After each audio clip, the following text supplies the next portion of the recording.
है जिन्होंने लूटा उनसे वसूली करनी है और जो उनको सूली पर चढ़ाना है, जिससे आगे हिंदुस्तान में कोई लूटने की हिम्मत ना कर पाए।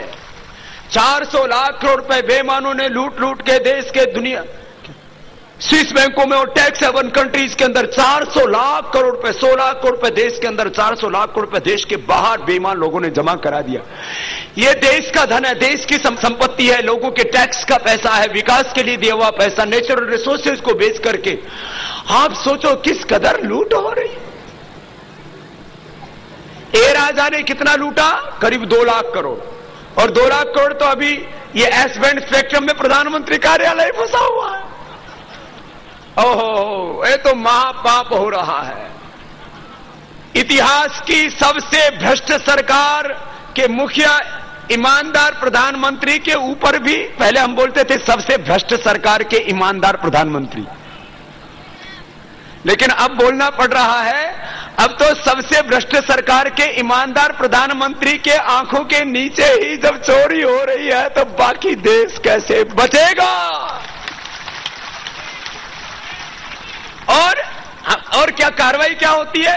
बोले जिसने लूटा उसकी गिरफ्तारी करो और 2 महीने की जेल कर दो। अब ए राजा ने लूटा करीब 2 लाख करोड़, कितना लूटा और जेल कितने की? अभी तो 2 महीना भी नहीं हुआ है। जेल अधिकतम कितने की होगी? तो 2 लाख करोड़ रुपए लूट लो और 2 महीने जेल में रह लो। ये तो सजा थोड़ी है, ये तो मजा है। इससे अच्छा बिजनेस और क्या होगा?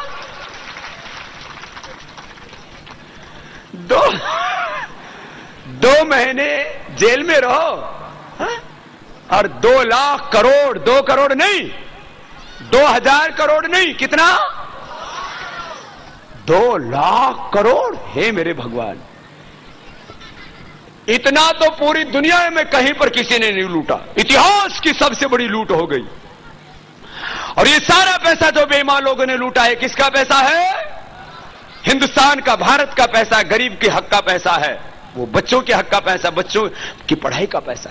जिस दिन ये 400 लाख करोड़ रुपए आएगा उस दिन शिक्षा के नाम पर पक्षपात नहीं होगा। गरीब के, अमीर के, सबके बच्चे, ब्राह्मण, क्षत्रिय, वैश्य के बच्चे, वनवासी, आदिवासी, दलित के बच्चे, सब बच्चों के लिए एक जैसे स्कूल, कॉलेज, यूनिवर्सिटी होंगे। शिक्षा के नाम पर किसी का शोषण नहीं होगा, किसी के साथ पक्षपात नहीं होगा। समान रूप से निःशुल्क शिक्षा का अधिकार सबको मिल जाएगा। इतना पैसा है। ये गरीब बच्चों की पढ़ाई का पैसा है, ये गरीब लोगों के इलाज का पैसा है। ये जिस दिन हिंदुस्तान में पैसा आएगा कोई रोगी नहीं रहेगा। सबको, पहली बात तो योग करेंगे, बीमार हो गए तो सबको समान रूप से इलाज मिलेगा। क्या अमीर आदमी को जिंदगी जीने का अधिकार है, गरीब को नहीं है क्या? कोई गरीब ही नहीं रहेगा। इतना विकास का कार्य होगा। ये तो भारत 400 लाख करोड़ पे थोड़ा नहीं होता भाई बहनों। 400 लाख करोड़, एक गांव को विकास के लिए 100 करोड़ मिलेंगे। कितने? और शहरों का भी विकास होगा। चारों तरफ शहर में गंदगी के ढेर पड़े, नर्क बन गए, शहर भी नर्क बन गए। गांव में भी दरिद्रता ने पांव पसारे हुए हैं। शहरों को भी स्वर्ग बनाना है, गांव को भी स्वर्ग बनाना है। ये 400 लाख करोड़ पे हिंदुस्तान का वापस लाना है। बोलो कितने लोग इसमें साथ देंगे इसको वापस लाने में? सबके साथ बोले भारत माता की। तो ये 400 लाख करोड़ रुपए लाना है और हिंदुस्तान की गरीबी को मिटाना है। सबको समान शिक्षा, समान चिकित्सा, और कोई अनपढ़ नहीं रहेगा, कोई बेरोजगार नहीं रहेगा, कोई किसान आत्महत्या नहीं करेगा, कोई गरीब मजदूर कारीगर जो है वो अभाव में नहीं जीगा। कितना अच्छा भारत हो जाएगा। आज हमारे सभी कार्यकर्ताओं ने यह सुंदर प्रयास करके इस ढेकिया झोली में बेटा ऋषिराज, जिसने पूरा जीवन भारत स्वाभिमान के इस पवित्र अनुष्ठान के लिए अर्पित कर दिया, उसकी बहुत इच्छा थी कि बाबा हमारे गांव में भी आए। मां जानकी ने बेटा तैयारी से किया, मां की इच्छा थी कि मेरा एक बेटा कम से कम देश की सेवा में जाए। मैं और माताओं से भी आह्वान करता हूं, जो माता जानकी का संकल्प कि मेरा एक बेटा देश की सेवा में जाए, ऐसा सब यदि संकल्प ले लें तो ये हमारा भारत तो बहुत जल्दी स्वर्ग बन जाएगा। एक बार बेटा ऋषिराज यहां पर, उसको भी मैं आमंत्रित करता हूं, और एक बार ऋषिराज का भी सबकी ओर से अभिनंदन। आजा बेटा इधर आ। हाँ, एक बार जोरदार तालियों से बेटे ऋषिराज का अभिनंदन है, जिसने पूरा जीवन इस भारत स्वाभिमान के अनुष्ठान के लिए इस आंदोलन के लिए अर्पित कर दिया। और पूज्य मां जानकी को भी एक बार जोरदार अभिनंदन है। ये तो वनवासी कल्याण परिषद में पूरा परिवार ही सेवा में लगा। इधर आ मैया, तालियां जोरदार एक बार माता के लिए भी।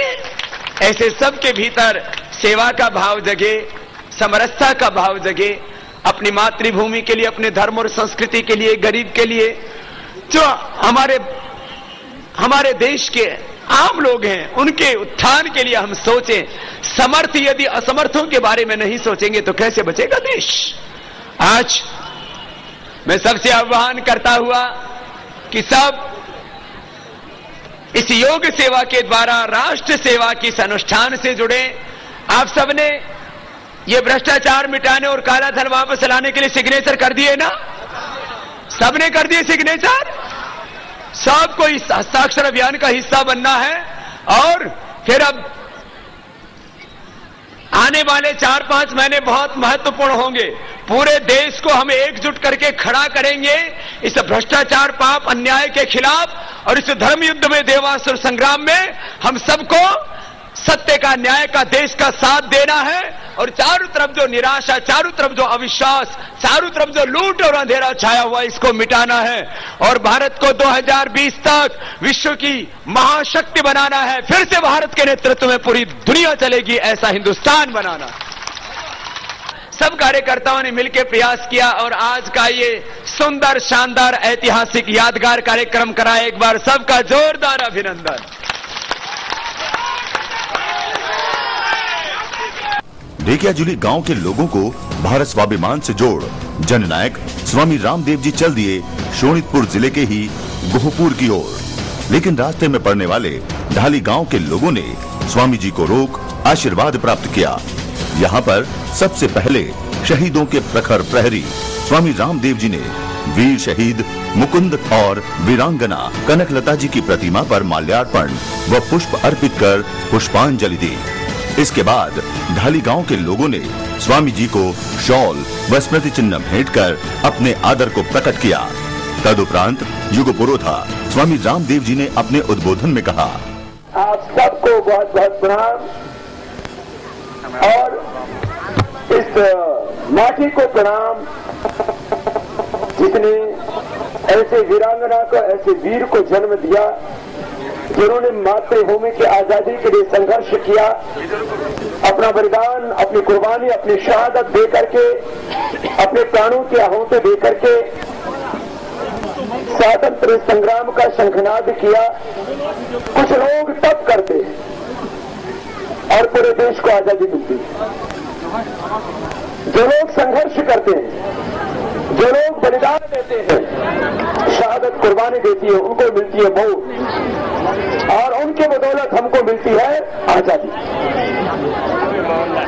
आज भारत मुल्क आजाद है तो इसके लिए 7 लाख से ज्यादा वीरों ने अपनी शहादत, अपनी कुर्बानी, अपना बलिदान दिया तो ये मुल्क आजाद हुआ।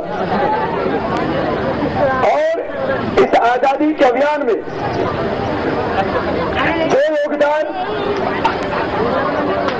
यानी लक्ष्मीबाई का है, जो योगदान रानी चेन्नम्मा का है जो कर्नाटक में हुई, ऐसा ही योगदान इस धरती की वीरांगना कनकलता का है, जिन्होंने अपनी शहादत, अपने बलिदान और कुर्बानी के बल पर हमको आजादी दिलाई। आज इस खाही गांव की पुण्य भूमि को, शहादत की भूमि को, कुर्बान और बलिदानी की भूमि को और वीरांगना कनकलता और मुकुंद काकुती की पावन भूमि को हम प्रणाम करते हैं और आपसे भी आह्वान करते हैं कि आज भी भारत पुनः खतरे में है। पहले जो विदेशियों ने देश को लूटा वो तो थे ही लुटेरे, लेकिन विदेशी लुटेरों ने को भी हमारे देशी लुटेरों ने पीछे छोड़ दिया। 60 वर्षों में 400 लाख करोड़ रुपए बेईमान गद्दार चोर इस देश के दुश्मन लोगों ने अपने वतन में पैदा हुए, लेकिन उन नीच और पापियों ने करीब 400 लाख करोड़ रुपए देश का बाहर जमा कर दिया और भीतर जमा कर दिया। 300 लाख करोड़ करीब 1200 लाख करोड़ करीब 400 लाख करोड़ रुपए भ्रष्ट और बेईमान लोगों ने लूटा। ये हिंदुस्तान का धन हिंदुस्तान में लाएंगे और आगे भी तो लूट रहे हैं, अभी भी लूट रहे हैं, आगे से लूटने से बचाएंगे। इसलिए हमने अभियान शुरू किया है, भ्रष्टाचार मिटाएंगे, काला धन लाएंगे, भारत को बचाएंगे। बेचारा 400 लाख करोड़ का किसी न आएगा, उसी इस भारत में कोई गरीब नहीं रहेगा, कोई बच्चा अनपढ़ नहीं रहेगा और कोई युवक बेरोजगार नहीं रहेगा, कोई किसान आत्महत्या नहीं करेगा। ये भारत विश्व की सबसे बड़ी महाशक्ति बनेगा। इतना पैसा होता है 400 लाख करोड़, कितना? और अभी भी लूट रहे हैं, अभी भी नहीं बचाया तो आगे पूरा हिंदुस्तान खा जाएंगे, बेच देंगे। अभी तो ये 2G 4G स्पेक्ट्रम ही बेचा है, एसमैन स्पेक्ट्रम भी बेच दिया था, उसको तो बड़ा भी गवर्नमेंट बोल रही है लोग रोक लगा देंगे।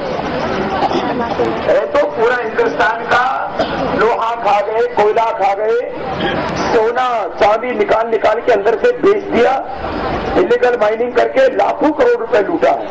विकास का धन, बजट बनाया सड़क के नाम, बजट बनाया गरीब बच्चों की पढ़ाई के लिए, गरीब लोगों की दवाई के लिए, गरीब लोगों के अनाज के लिए, बजट बनाया देश के सुरक्षा के लिए और खा गए। अपने संवैधानिक पदों का दुरुपयोग करके रिश्वत लेके खा गए। टैक्स की बड़ी चोरी तो उसमें एक है, ऐसे करीब 400 लाख करोड़ रुपए लूटा, उसको वापस लाने के United Nations convention against corruption की संधि करना, तो ये अब तक किया नहीं है। बाहर का पैसा लाने के लिए तो 1 मिनट में सारा काम हो सकता है। गवर्नमेंट को कितने बड़े हाथ होते आप सोच सकते हो। एक रिलायंस से पूछा है सुप्रीम कोर्ट ने, तुम्हें कितने फोन किसके कहने पर नोट किए? तो बोले हमने पुलिस के कहने पर, सरकार के कहने पर 1,51,000 लोगों के फोन भेज दिए। कितने? ये जो बेईमान लोग यहाँ से बैठ के विदेशों में अपने खाते चलाते हैं, इंटरनेशनल इंफॉर्मेशन गेटवे 7 है, वहां पर रिकॉर्डिंग करें तो सब बेईमानों का पता लग जाएगा किसका का पैसा कहाँ जमा है। लेकिन वो काम तो करते नहीं, क्योंकि उसमें तो खुद ही शामिल है। ये तो दूसरों को तो पकड़ते हैं। गवर्नमेंट चाहे तो एक दिन में 300 लाख करोड़ रुपए वापस आ सकता है बाहर का, और 100 लाख करोड़ रुपए अंदर का बड़ा नोट बंद कर दो, करेंसी रिकॉर्ड करना, बड़े नोट कैंसिल कर दो, 300 महीने का टाइम दे दो, जिनके पास ईमानदारी का छोटे नोट ले जाओ, अपना बैंक से काम करो, और बाकी बड़ा नोट बंद, तो 100 लाख करोड़ रुपए आ जाएगा, हिंदुस्तान बच जाएगा। मैं आपसे बस एक ही बात कह रहा हूँ, जैसे इन वीरों ने शहादत बलिदान कुर्बानी देकर के हिंदुस्तान को बचाया, ऐसे हम लोगों को अब इस बात का, अन्याय का, भ्रष्टाचार का विरोध करना है और किसी भी कीमत पर अपने मुल्क इस हिंदुस्तान को हमको बचाना है। ये सबको संकल्प आज लेकर के जाना है। बोलो भारत माता की। गोहपुर रात को घनघोर अंधेरा होने के बावजूद हजारों लोग स्वामी जी को सुनने और देखने को आतुर हो रहे थे। मंच पर गणमान्य व्यक्तियों ने दीप प्रज्वलन किया तथा स्वामी जी को शॉल, स्मृति चिन्ह व असम की शान टोपी भेंट कर आशीर्वाद प्राप्त किया। तदुपरांत युग पुरोधा स्वामी रामदेव जी ने अपने उद्बोधन में कहा, सबसे पहले सदस्य जिन्होंने पतंजलि पीठ में सबसे बड़ा कंट्रीब्यूशन किया, भाई उदय गोस्वामी जो हमारे कॉर्पोरेट मेंबर हैं, उदय गोस्वामी और उज्जवल गोस्वामी दोनों को आमंत्रित करता हूं। और ये गोहपुर का हमारा सबसे पहला मेंबर है, कॉर्पोरेट मेंबर, एक बार जोरदार अभिनंदन है। और जो है ये पूरा रात दिन सेवा में लगा रहता है। और उज्जवल भी आ गया है, उज्जवल को भी आशीष है। दोनों भाइयों को एक बार बहुत बहुत अभिनंदन। सारी हमारी समिति के सदस्यों को, और जिन्होंने, मुझे तो बताया गया था एक पथ सभा होगी, रोड पर मिलेंगे, लेकिन आप तो मैदान में यहां हजारों की संख्या में आके बैठे हैं। इतनी श्रद्धा, इतनी भक्ति, इतनी निष्ठा आप सबके हृदयों में, और देश के लिए बहुत कुछ करने का जज्बा। 8 से 16 घंटा काम करो, अपने कर्म को अपना धर्म मानो। सब मेरे साथ बोलेंगे, कर्म ही धर्म है, कर्म ही धर्म है। संकल्प है कि जाओ। आप यदि विद्यार्थी है तो 16 घंटा पढ़ाई करो। मैं 20 घंटा अपना काम करता हूं आज भी। आप यदि विद्यार्थी हैं 16 घंटा पढ़ाई करो। आप कर्मचारी, अधिकारी, व्यापारी हैं, चाहे आप गवर्नमेंट जॉब में, प्राइवेट जॉब में, 8 से 16 घंटा काम करो। और यदि आप प्राइवेट जॉब में नहीं